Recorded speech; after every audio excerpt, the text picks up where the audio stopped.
Herkese Amerika'dan selamlar.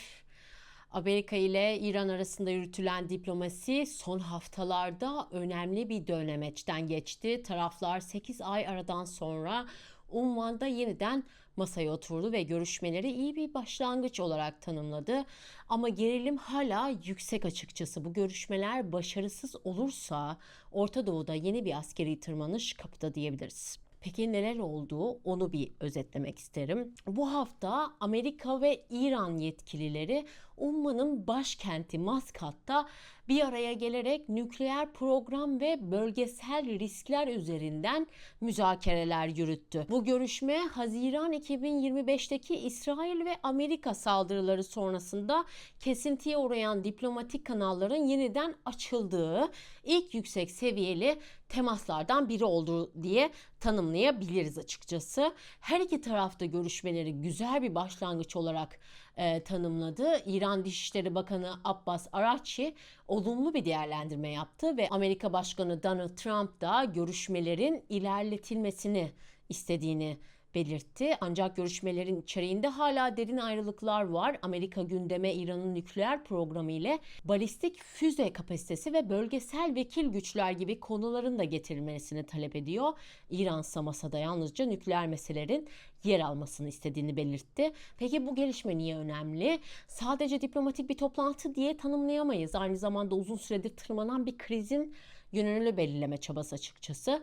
İran ile Amerika arasında ilişkiler 2025'te nükleer tesislere yapılan saldırılar ve bölgedeki askeri gerilimler yüzünden son derece gergin bir çizgide ilerliyor. Bu müzakereler tarafların hala diyalog kanallarını açık tutma niyetini gösteriyor. Ancak gerçekçi bir çözüm hala uzakta gibi duruyor açıkçası.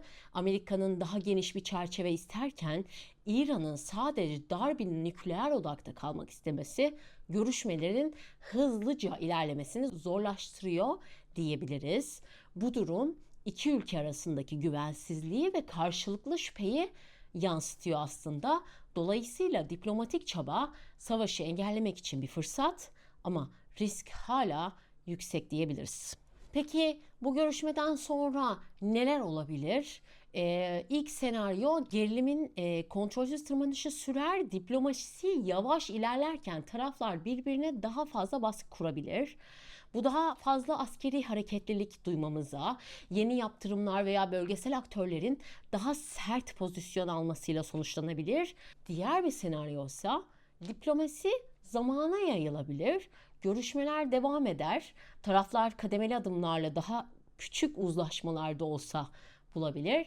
Bu geçici bir gerilim dondurma yaratabilir belki ama gerçek ve kalıcı bir anlaşmaya ulaşmak hala zor olabilir bu senaryoda. Diplomasi bir umut ışığı yaratıyor mu? Evet, yaratıyor ama mevcut çerçevede güven değil, denge çabası hakim gibi görüyoruz.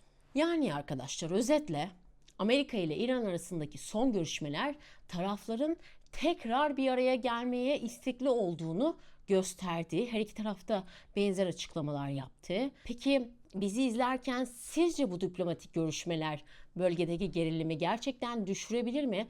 Yoksa taraflar arası güvensizlik büyük bir krizi yeniden tetikler mi? Yorumlara fikirlerini yaz. Bu kritik konu hakkında sen ne düşünüyorsun? Merak ediyorum.